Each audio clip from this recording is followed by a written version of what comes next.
Ժիրալի Պարիզյանի բոլորդ համաձայնվել եք, ընդամենը մի առարկություն ունեցել եք դուք առաջարկել եք, որ Քելբաջարն էլ պահենք։ Ուրեմն, խնդիր դրանից հետո ես շատ մի քանի անգամ հանդիպել եմ Լիպարիզյանի հետ։ Այդ էպիզոդը, որ ինքը ասում է, ես նման բան չի եղել, ես Լևոն Տեր-Պետրոսյանի հետ իր տան մեջ տետ-ա-տետ եմ հանդիպել, որովհետեւ մեկը չի եղել ներկա, այդ թված անձանց խոսել ենք դրա մասին, դրանից հետո անվտանգության նիստ է եղել, նիստում ես միջև այդ ներկայացա արդեն եւ քարտեզը եւ ծրագիրը կետարկետ, տեղ խոսցրել է բոլորին, բայց ինձ հարց չի ուղղել, խի, որտեղ իմ տեսակետը գրավոր իր ձեռքի տակ է։ Լիպարիզյանը ստում, հա, պարոն Բաբայան։ Ես այդ բառը չեմ օգտագործում, ես ձեզ ասում եմ իրականությունը, այդ ինչ քննարկում է, ինչի մասին է եղել, ինչ կոնտեքստից դուրս միտք եք արտահայտում։ Ես Լևոն Տեր-Պետրոսյանը կա, ողջ է, իրանց տանն է եղել հանդիպումը, ես ու ինքն ենք եղել, իր խնդրանքն է եղել, որ ես գրավոր ներկայացնեմ ամբողջը, բառերն է կարամ ասել Լևոն Տեր-Պետրոսյանին, ասել է, որ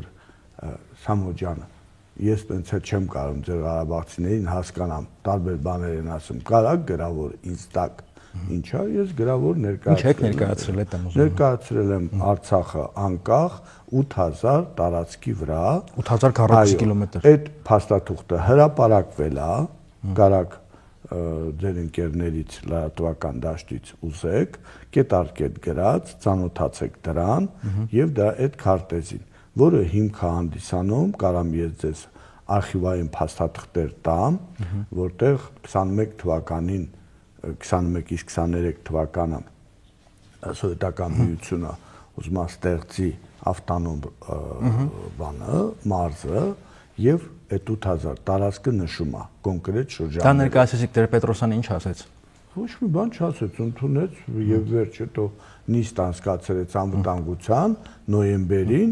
տարբեր խնդիրներ քննարկեցին այդ ամբողջը, մնացածի տեսակետը լսեց եւ փետրվարին տվեց հրաժարական։ Պարոն Բաբայան, ուղղակի ինչ-որ մի բան ներկայացնել է մի այբ է, այդ ներկայացրածի իրական լինելը ուրիշ այբ է։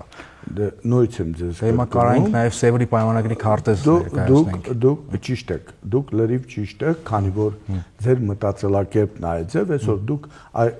ինչ խոսում եք, դուք եք նիկոլական, ես չեմ, բացատրեմ խի եք նիկոլական։ Դուք երբ որ չեք պատրաստել ձեր բանակը, ձեզ լացել են, ծիծաղել են, բացատրել են, ասել են տղեկ պատերազմի եք գնում, ուզեք չուզեք պատերազմա լինելու, բան, դուք ասել եք, չէ, միջազգային հարթակում մեզացել են, որ պատերազմ չի լինելու այլևս,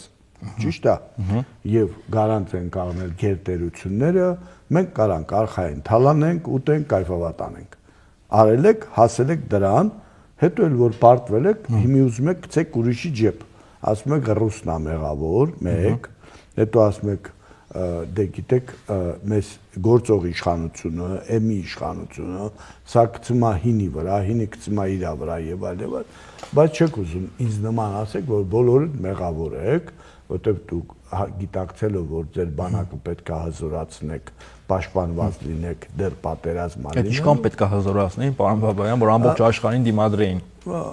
Ասեմ, որևէ աշխարհ ձեր հետ չի կռվել, դուք բանը ձեր ֆանտազիկ պահեք ձեր համար, հա, դուք Ադրբեջանի հետ Թուրքիայի օգնել է եւ բազմաշներով այն վախտել է եղել նույնը, եղել են եւ Ռուսաստանի բազմաշները, Վագլավե Չիչենցով, հա, եղել են եւ ուկրաինացի կոթաչուններով բանով, եղել են եւ աֆգանցիք եւ այլ ազգեր։ Որ աշխարհը դրացածին